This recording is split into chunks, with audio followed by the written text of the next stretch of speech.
Lakshmi Srinivasa jewellery proprietors Duggi Srinivasarao, Duggi Abhinay, IT hub ఎదురుగా Yellandu cross road, Khammam. పాడి పంటలతోటి తొలతూగాలని, తద్వారా ఈ కార్యక్రమాలన్నీ నిరాఘాటంకంగా కొనసాగాలని చెప్పి ఆ తల్లిని కోరుకుంటూ, ఈరోజు పెద్దలు చెప్పినట్లుగా ఈ మార్కెట్ ఒకప్పుడు ఊరు బయట ఉన్నా ఇప్పుడు ఊరు మధ్యలోకి వచ్చింది. దానివల్ల నేను మొదటిసారిగా ఇక్కడ శాసనసభ్యుడు అయినప్పుడు దీన్ని ఊరు బయటికి రఘునాథపాలెంలో 100 ఎకరాలు తీసుకొని అక్కడే మోడల్ మార్కెట్ కట్టాలని ప్రయత్నం చేశాను. అపోజిషన్ లో ఉండి కూడా ఆనాటి కాంగ్రెస్ ప్రభుత్వం ముఖ్యమంత్రి గారిని ఒప్పించి శాంక్షన్ తీసుకున్నాం. కానీ పట్టణ ప్రముఖులు కావచ్చు, దీంతో అనుబంధం ఉండే వాళ్ళందరూ కూడా ఇది ఇక్కడే ఉండాలి అనే దానికి వాళ్ళ యొక్క కోరిక నిలబుచ్చారు. ఎందుకనంటే ఇక్కడ 20 డివిజన్లలో ప్రజలు మిర్చి వ్యాపారం జరిగేటప్పుడు రోడ్లన్నీ కూడా మిర్చి బస్తాలతోటి ఇబ్బంది అయ్యి దాంతో అనేక రకాలుగా ఇబ్బంది పడేటటువంటి ప్రజానీకానికి కూడా, అమ్మేవాళ్ళు కొనేవాళ్లే కాకుండా ప్రజలందరూ కూడా ఇబ్బందులు పడే పరిస్థితులు ఉండేవి. తర్వాత నేను మళ్ళీ పాలేరు శాసనసభ్యుడిగా అయిన తర్వాత ఈ మార్కెట్ మీద లోడ్ తగ్గించాలి, ఈ మార్కెట్ యొక్క వ్యాపారాన్ని కొంత బయట మార్కెట్ లో కూడా దగ్గరలో ఏర్పాటు చేయాలని మద్దులపల్లి మార్కెట్ ను కూడా శాంక్షన్ చేయడం జరిగింది. అది కూడా ఇప్పుడు ఫంక్షన్ లోకి వచ్చింది. దానివల్ల ఈనాడు ఖమ్మం మార్కెట్ ని మీ కోరిక మేరకి ఇక్కడే ఒక మోడల్ మార్కెట్ గా నిర్మాణం చేయాలని చెప్పి డిపార్ట్మెంట్ ద్వారా సలహా అడిగి ప్రయత్నం చేసి ఒక మంచి కంపెనీ, ట్రెడిషనల్ గా షెడ్లు వేసేదో గతంలో మాదిరిగా కాకుండా ఒక మోడల్ గా ఖమ్మం మార్కెట్ ని చూసి తెలంగాణలో మార్కెట్లు ఏర్పాటు చేయాలి. భారతదేశంలో కూడా ఈ మార్కెట్ ని చూసే కొత్త మార్కెట్లు రావాలి. ఇంకా ఒక మాట చెప్పాలంటే ప్రపంచంలో కూడా ఈ మార్కెట్ ఒక మార్కెట్ గా నిలవాలని, దాని తర్వాత దాన్ని దృష్టిలో పెట్టుకొని చాలా ఎక్సర్సైజ్ చేసి మా డిపార్ట్మెంట్ అందరూ దీన్ని ఏ రకంగా చేస్తే అన్ని కోణాల్లో సౌకర్యంగా ఉంటుంది, ముఖ్యంగా రైతులకు సౌకర్యంగా ఉండాలి, ఆడు తెచ్చినటువంటి సరుకుకి ఏ రకమైనటువంటి నష్టం జరగకూడదు. ఇప్పుడు చూడండి, అటు మేఘాలు బట్టి వాన వస్తుంది, ఇక్కడ కొన్ని 50,000 1,00,000 బస్తాలు ఉంటే ఆ రైతుల పరిస్థితి ఏంటి? తడిస్తే వచ్చే ధర ఏంటి, తడవకపోతే వచ్చే ధర ఏంటి? అటువంటి అన్ని దృష్టిలో పెట్టుకొని అటువంటి పరిస్థితులు భవిష్యత్తులో ఉత్పన్నం కాకుండా ఉండాలంటే ఈ మార్కెట్ని ఏ పద్ధతిలో కడితే బాగుంటుందో అని చెప్పి ఎక్స్పర్ట్స్ తోటి డిజైన్ చేపించి ఆ డిజైన్ ని ఒక మంచి కంపెనీ, ఎబిలిటీ కంపెనీ, అది ఎజిలిటీ అది కానీ ఎబిలిటీ కూడా ఉంది దానికి. అది ఇంటర్నేషనల్ లెవెల్లో వర్కులు చేస్తారు. ఇంత చిన్న పనికి రారు అసలు, వాళ్ళు వేల కోట్ల రూపాయల పనులు చేస్తారు.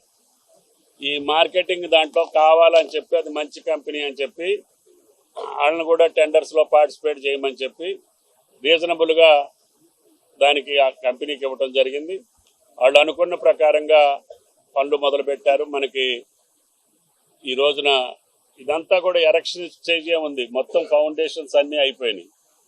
ఇక ఎరెక్షన్ స్టేజ్ లో నెలకి ప్రోగ్రెస్ ప్రకారంగా మీకు ప్రోగ్రెస్ రిపోర్ట్ కూడా ఇస్తాము. డిసెంబర్ ఆఖరికల్లా వాళ్ళ యొక్క టార్గెట్ ఉంది కుడిగడంగా. నేనేమంటానంటే సంక్రాంతి పండుగ రోజున రైతులు నీ దాంట్లో సరుకులు అమ్మాలి.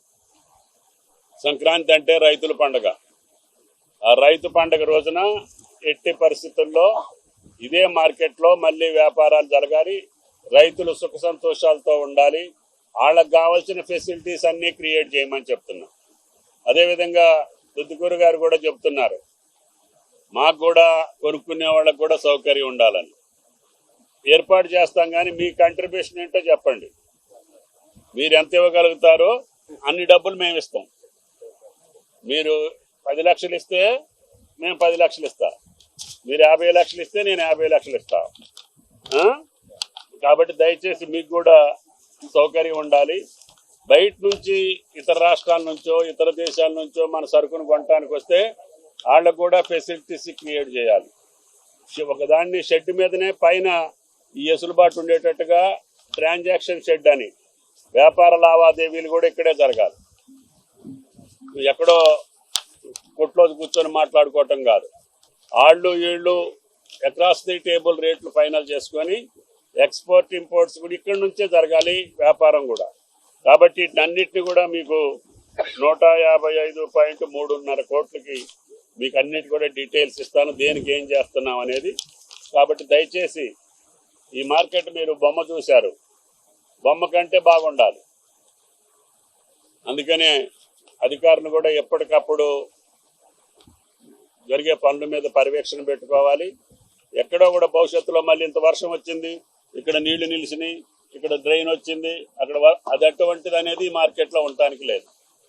ఏ అసౌకర్యం కూడా రైతులకు అసౌకర్యం ఉండకూడదు, వ్యాపారస్తులకు ఉండకూడదు, బయట నుంచి వచ్చే కొనుగోలుదారులకు కూడా ఏ రకమైనటువంటి కష్టం ఉండకూడదు. అడ్మినిస్ట్రేటివ్ బిల్డింగ్స్ ఉంటాయి, రైతులకి వ్యాపారస్తులకి వాటితోటి పాటు ముఖ్యంగా వాళ్ళు పండించిన పంటకి సెక్యూరిటీ, అదేవిధంగా ప్రొటెక్షన్ ఉండాలి. ఆ రకంగా ఏర్పాటు చేయమని చెప్పాము. కాబట్టి ఈరోజు నేను అనుకోకుండా పనులు ఏ రకంగా జరుగుతున్నాయని చూద్దామని వస్తే ప్రవీణ్ ఎజిలిటీ కంపెనీ కలిసి ఈరోజు ఎరక్షన్ కూడా స్టార్ట్ చేశారు. కాబట్టి ఇప్పటి నుంచి కేవలం మీకు August, September, October, November, December 4-5 నెలల టైం ఉంది. ఈ 4-5 నెలల టైంలో ఈ మార్కెట్ని మళ్ళీ రైతాంగానికి అందించాలని చెప్పి కంపెనీని, మా డిపార్ట్మెంట్ని, అదేవిధంగా కమిటీ అధ్యక్షుల్ని, కమిటీ సభ్యులందరినీ కోరుకుంటూ దీని పక్కన ఆర్డీఓ గారికి విజ్ఞప్తి, ఈ మార్కెట్ చుట్టూ ఎంత భారీ వెహికల్స్ వచ్చినా కూడా ఫ్రీగా మార్కెట్ చుట్టూ వెళ్ళేటట్టుగా లోడింగ్ కానీ అన్లోడింగ్ కానీ మంచి కానీ చెడ్డ కానీ ఆ ఎమ్మటి పేదోళ్ళు ఉంటే ఆ పేదోళ్ళకు సంబంధించి ఇళ్ల స్థలం కావాలంటే ఇళ్ల స్థలం, ఇల్లు కావాలంటే ఇల్లు, వాళ్ళకి ఎంత నష్టం జరుగుతుందో ఇంకా కొద్దిగా లాభం జరిగేటట్టుగానే ఇవ్వండి. నేను సాయంత్రం కలెక్టర్ గారితో చెప్తాను. కాబట్టి పేదవాళ్ళు ఊళ్ళో కూడా ఈ ఎక్స్పాన్షన్లో ఎక్కడా ఇబ్బంది పడొద్దు. Not only market area, Khammam పట్టణంలో ఎక్కడ అసౌకర్యంగా ఉంటే అక్కడ రహదారుల ఎడల్పులో కానీ డ్రైనేజీల్లో కానీ మనం ఎక్కడైనా పేదవాడిని రిప్లేస్ చేయాలంటే అతనికి సౌకర్యం కల్పించిన తర్వాతనే, అతను కోరుకున్న చోట స్థలం, అతను అడిగినన్ని డబ్బులు, అతనికి మళ్ళీ ఇంటి సౌకర్యం కూడా కల్పించాలి.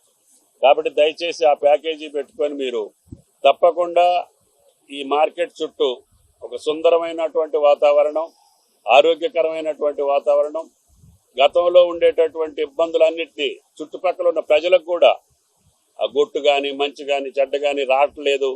ఈ మోడల్ మార్కెట్ అయిన దగ్గర నుంచి బ్రహ్మాండంగా ఉంది మాకు అనేటటువంటి ఒక సంతృప్తి ఖమ్మం పట్టణ ప్రజలకి ఉండాలి, రైతులకు అంతకంటే సంతోషం ఉండాలి. కాబట్టి దయచేసి ఈ కార్యక్రమానికి ఇచ్చిన పత్రికా విలేకరులకి ప్రత్యేక ధన్యవాదాలు తెలియజేస్తూ, కంపెనీ అదేవిధంగా మార్కెటింగ్ డిపార్ట్మెంట్కి కూడా శుభాకాంక్షలు తెలియజేస్తూ ఈరోజు కార్యక్రమాలు మొదలుపెట్టినందుకు ధన్యవాదాలు తెలియజేస్తూ అనుకున్న సమయానికి పూర్తి చేయమని చెప్పి ప్రార్థన. Thank you.